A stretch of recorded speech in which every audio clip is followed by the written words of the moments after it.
नमस्कार, मी वर्षा नलवडे आणि आपण पाहताय एनडीटीव्ही मराठी। दुपारचे 12 वाजतायत। अनेक बातम्या सविस्तर बघणार आहोत। सुरुवातीलाच अतिशय महत्त्वाची बातमी आहे।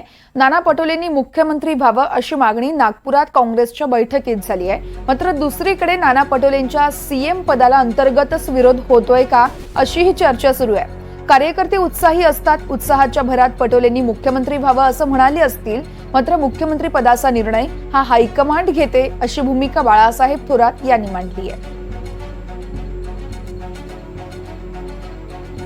बघा, प्रत्येक पक्षाच्या कार्यकर्त्यांना नेत्यांना वाटतं की आपल्या पक्षाचा मुख्यमंत्री व्हावा हे स्वाभाविक आहे। त्यामुळे महाविकास आघाडीमध्ये जो काही निर्णय होईल त्यावेळेस सगळे निवडणुकीच्या नंतर हायकमांड याच्यावर बसून निर्णय घेईल आणि म्हणून या विषयापेक्षा आम्हाला महाराष्ट्र जो विकण्याचं काम आणि गुजरात धार्जनी करण्याचं काम जे भाजप करते आहे आणि महाराष्ट्राच्या जनतेला आता पश्चाताप होतं की भाजप आणि भाजपप्रणित सरकार जे आज महाराष्ट्रात बसलेलं आहे आणि ते महाराष्ट्राची सगळी प्रतिमाच मलिन करण्याचं काम जे करतात आहेत, शिवद्रोही लोक आहेत आणि त्याच्यामुळे हे विषय आमच्यासाठी महत्त्वाचे। एक मिनिट, विदर्भातले कार्यकर्ते म्हणतात की नाना पटोले व्हावे, तुमच्या भागात तुमचं नाव सांगितलं जात आहे, नेमका चेहरा ठरतोय का काँग्रेसमध्ये?